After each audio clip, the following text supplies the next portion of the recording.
السلام علیکم ورحمۃ اللہ وبرکاتہ۔ آج ہم آپ کو ایپیسوڈ نمبر 109 میں خوش آمدید کہتے ہیں۔ آج کی اس ایپیسوڈ میں جو کچھ ہوا ہم وہ آپ کے ساتھ ڈیٹیل کے ساتھ شیئر کریں گے، اور امید ہے کہ جو چیزیں ہم آپ کے ساتھ شیئر کرنے والے ہیں اس ایپیسوڈ کے ریلیٹڈ وہ آپ کو تمام چیزیں اچھی طرح سمجھ آ جائیں گی کہ آج کی جو ایپیسوڈ ہے اس میں آخر کیا ہوا ہے اور کیا ہونے والا ہے۔ یہ تمام چیزیں آج کی اس ایپیسوڈ میں ہم آپ کو ڈیٹیل کے ساتھ بتائیں گے۔ سب سے پہلے سلطان صلاح الدین ایوبی کے پاس بادشاہ بالوین چہارم، یعنی کہ انہیں جب کیرک کلیگ میں ناکامی کا سامنا کرنا پڑا بادشاہ بالوین کو، تو انہوں نے یہ فیصلہ کیا کہ میں صلاح الدین کے ساتھ امن معاہدہ کرنا چاہتا ہوں، جس پر ان کے تمام کمانڈرز اس بات پر راضی نہیں تھے، کیونکہ وہ چاہتے تھے کہ ہم سلطان صلاح الدین ایوبی رحمت اللہ علیہ کے ساتھ جنگ کریں، یعنی کہ وہ چاہتے تھے کہ ہم آپس میں جنگ کریں اور سلطان صلاح الدین ایوبی رحمت اللہ علیہ کے ساتھ ہرگز صلح نہ کریں۔ اس لیے بادشاہ چہارم کے پاس جو کمانڈرز ٹھہرے ہوئے تھے اور بادشاہ چہارم نے جو اپنا فیصلہ سنایا، اس کے بعد جاتلیوں نے یہ کہا کہ جب ایک چھوٹا بچہ بادشاہ بنے گا تو ہمیں یہ دن ضرور دیکھنے پڑیں گے۔ جب جاتلیوں کی یہ بات بادشاہ کے کانوں تک پہنچتی ہے تو بادشاہ بالوین چہارم بھڑک اٹھتا ہے اور اپنے تخت سے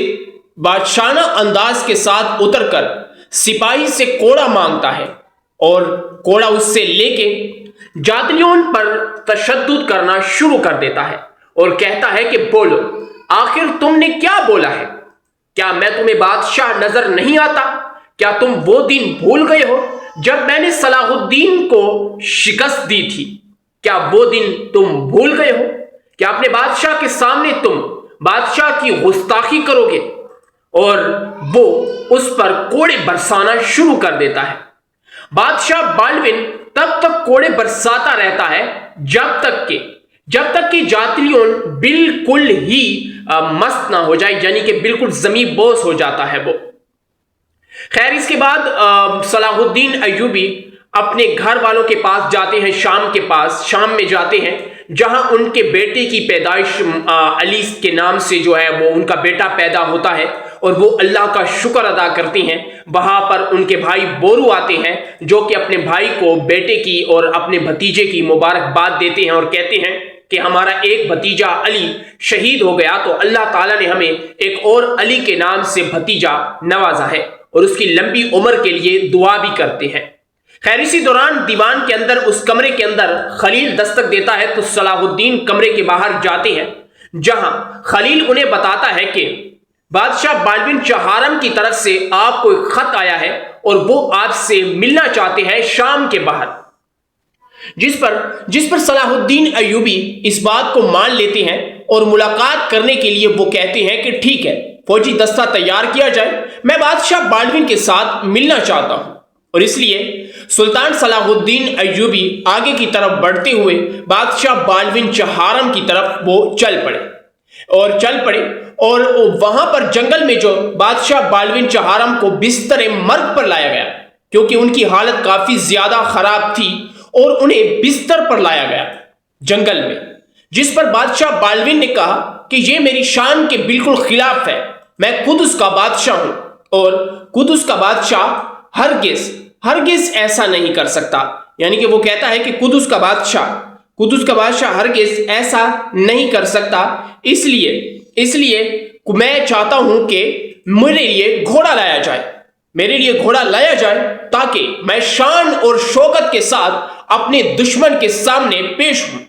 اور اسی کے ساتھ بادشاہ بالوین چہارم کے لیے ایک گھوڑا لایا گیا اور بادشاہ بالوین چہارم اپنے گھوڑے پر بیٹھے، اور اسی دوران وہاں پر سلطان صلاح الدین ایوبی بھی اپنے چھوٹے فوجی دستے کے ساتھ وہاں پر پہنچ گئے، اور جب دونوں کا آمنا سامنا ہوا تو سلطان صلاح الدین ایوبی نے ایک بڑے خوبصورت تاریخی الفاظ کہے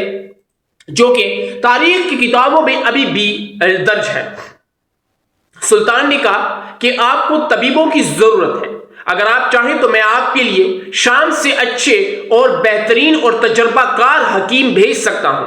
لیکن بادشاہ نے اس کے لیے منع کر دیا اور سلطان صلاح الدین ایوبی نے ان سے کہا کہ آپ کافی تھکے ہوئے بھی لگ رہے ہیں، اگر آپ چاہتے تو ہم قدس کے قریب بھی آپس میں ملاقات کر سکتے تھے، اتنی بڑی بات کوئی نہیں ہے۔ لیکن بادشاہ چہارم اپنا امن کا منصوبہ سلطان صلاح الدین ایوبی کے سامنے پیش کرتے ہیں کہ ہم امن چاہتے ہیں۔ وہ لوگ امن اس لیے چاہتے تھے تاکہ وہ صلاح الدین ایوبی کے ساتھ امن کر لیں اور وہ خود کو دوبارہ سے مضبوط کر پائیں تاکہ صلاح الدین قدس پر چڑھائی نہ کر پائے، کیونکہ اس وقت سلطان صلاح الدین ایوبی نے صلیبیوں کے تمام قلعوں کو پے در پے فتح کرنا شروع کر دیا تھا۔ کیریک اور 2 ماہ میں سلطان صلاح الدین ایوبی نے صلیبیوں کے 4 قلعے فتح کیے۔ ان فتوحات کو مد نظر رکھتے ہوئے بادشاہ بالبن چہارم نے یہ فیصلہ کیا تھا کہ سلطان صلاح الدین ایوبی کے ساتھ امن معاہدہ کیا جائے تاکہ ہم آپ خود کو مضبوط کر سکیں۔ اگر ہم نے خود کو مضبوط نہ کیا،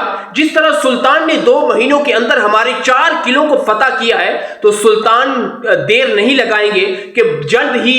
قدس کو بھی فتح کر لیں گے۔ اور اس بات کو مد نظر رکھتے ہوئے بادشاہ بالبن چہارم نے یہ فیصلہ کیا کہ ہم صلاح الدین کے ساتھ امن کا معاہدہ کرتے ہیں تاکہ ہم خود کو مضبوط بنا پائیں، ہم اپنی مضبوط فوج بنا پائیں۔ اور اسی بات کو مد نظر رکھتے ہوئے بادشاہ بالبن نے صلاح الدین کے سامنے امن کا معاہدہ پیش کیا۔ خیر ناظرین، آج کی اس ایپیسوڈ میں یہی کچھ تھا۔ امید ہے کہ آج کی یہ ایپیسوڈ آپ کو پسند آئی ہوگی۔ اگر آج کی یہ ایپیسوڈ آپ کو پسند آئی ہے تو ہمارے یوٹیوب چینل ہلال ریویوز کو ضرور سبسکرائب کریں اور ساتھ ہی لگے بیل کے آئیکن پر ضرور کلک کریں تاکہ مزید ایسی تاریخی ویڈیوز کی اپڈیٹس کا نوٹیفیکیشن آپ تک پر وقت پہنچ سکے۔ اس بندہ ناچیز کو دیجیے اجازت، ملتے ہیں ایک نئی ویڈیو میں، تب تک اپنا خیال رکھیے گا، ہمیں دعاؤں میں یاد رکھیے گا۔ اللہ حافظ۔